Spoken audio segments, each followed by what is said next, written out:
পাছতে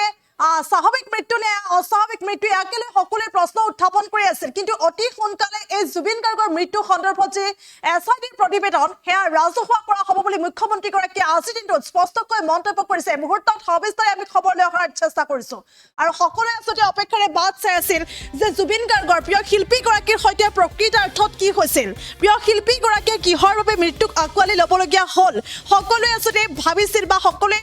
এই বিষয়টোৱে আজি এমাহে চিন্তা কৰিছে কিহৰ বাবে জুবিন গাৰ্গে প্ৰাণ হেৰুৱালে বা প্ৰাণৰ শিল্পীগৰাকী ষড়যন্ত্ৰৰ বলি হ'ল নে এয়া স্বাভাৱিক মৃত্যু আছিল নে এয়া এক অস্বাভাৱিক মৃত্যু আছিল এই প্ৰশ্ন সকলোৰে মনত দোলা দি গ'ল আৰু এই প্ৰশ্নৰ উত্তৰ বিচাৰি সকলোৱে হাবাথুৰি খাইছে কিন্তু তেনেকুৱা সময়তে এক ডাঙৰ খবৰ দিছে ৰাজ্যৰ মুখ্যমন্ত্ৰী ডক্টৰ হিমন্ত বিশ্ব শৰ্মাই তেওঁ কৈছে যে জুবিন গাৰ্গৰ প্ৰিয় শিল্পীগৰাকীৰ মৃত্যুৰ যি প্ৰতিবেদন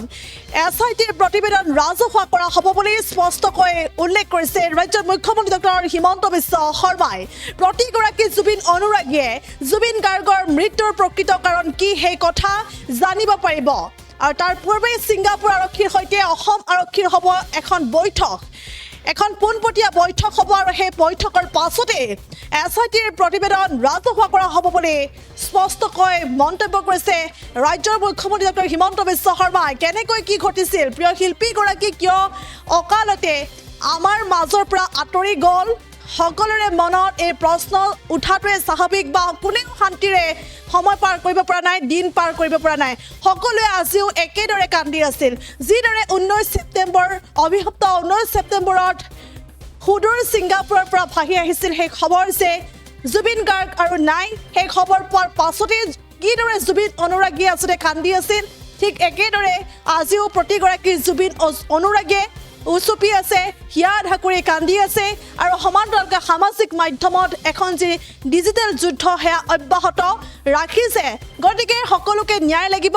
ন্যায় লাগে অসম জুবিন অনুৰাগীক অসমবাসীক ন্যায় লাগে গতিকে এই সন্দৰ্ভত এইদৰে আজিৰ দিনটোত স্পষ্টকৈ মন্তব্য কৰিছে ৰাজ্যৰ মুখ্যমন্ত্ৰী ডক্টৰ হিমন্ত বিশ্ব শৰ্মাই এছআইটিৰ প্ৰতিবেদন অতি সোনকালে ৰাজহুৱা কৰা হ'ব বুলি কৈছে ছিংগাপুৰ আৰক্ষীৰ সৈতে অসম আৰক্ষীৰ প্ৰথমতে হ'ব বৈঠক তাৰ পাছতে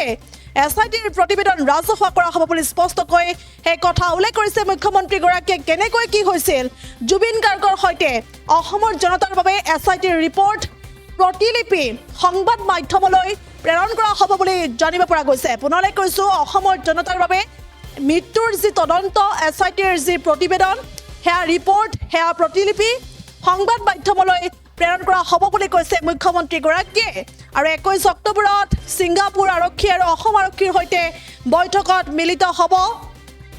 আৰু যিহেতু তদন্ত অতি ক্ষীপ্ৰ গতিত আগবাঢ়িছে গতিকে সকলোৱে প্ৰিয় শিল্পীগৰাকীৰ মৃত্যুৰ কাৰণ জানিব বিচাৰি আছে আৰু সেয়া অতি শীঘ্ৰে সম্ভৱ হ'ব বুলি স্পষ্টকৈ উল্লেখ কৰিছে ৰাজ্যৰ মুখ্যমন্ত্ৰীগৰাকীয়ে মুহূৰ্তত কি মন্তব্য কৰিছে সেই মন্তব্য আছে আগবঢ়াইছোঁ মৃত্যু নহয় বুলি কৈছে ডাইচত বহি থাকোঁতে মোক চিফ ছেক্ৰেটাৰীয়ে ছিংগাপুৰ আৰক্ষীৰ ষ্টেটমেণ্ট এটা পঠাই দিছে তাত আপোনালোকেও ষ্টেটমেণ্টটো পঢ়িছে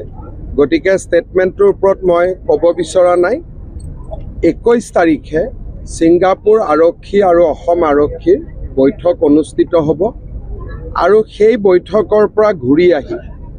আমি আৰু বেছি অলপ স্পষ্টতা পাম যে ছিংগাপুৰ আৰক্ষীয়ে কি ধৰণে তদন্ত কৰিছে বা তদন্তৰ গতি কি যিহেতু 21 তাৰিখে অসম আৰক্ষী আৰু ছিংগাপুৰ আৰক্ষীৰ মাজত বৈঠক অনুষ্ঠিত হ'ব সেইকাৰণে মই এই বিষয়ে অধিক কথা ক'ব বিচৰা নাই কাৰণ ঘূৰি অহাৰ পিছত আমি যিহেতু 1-to-1 কথা পতাৰ সুযোগ পাম আমি বহুতখিনি কথা গম পাম ৰাতিপুৱা ছিংগাপুৰৰ চৰকাৰে ভাৰত চৰকাৰলৈকে এখন তেওঁলোকে এম্বেচি লেংগুৱেজ থাকে অসমৰ পৰা তেওঁলোকৰ পলিটিকেল লিডাৰৰ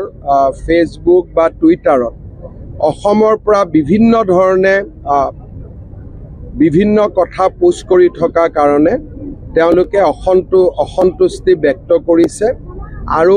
ছিংগাপুৰ চৰকাৰেও অসম চৰকাৰক অনুৰোধ কৰিছে যাতে আমি অসমৰ ৰাইজক অনুৰোধ কৰোঁ যাতে ছিংগাপুৰৰ পলিটিকেল লিডাৰৰ টুইটাৰ বা ফেচবুকত আমি যিটো আমাৰ বিষয় বৰ্তমানৰ যিটো অসমীয়া মানুহৰ যিটো আমাৰ প্ৰসংগ সেই বিষয়ে তেওঁলোকৰ পলিটিকেল লিডাৰৰ টুইটাৰ বা ফেচবুকত নিদিবৰ বাবে অনুৰোধ কৰিছে আৰু তেওঁলোকে আমাক প্ৰতিশ্ৰুতি দিছে যে আমি অসম আৰক্ষীৰ লগতো কথা পাতিম আৰু 3 মাহ পিছত আমাৰ যিখন তদন্তৰ প্ৰতিবেদন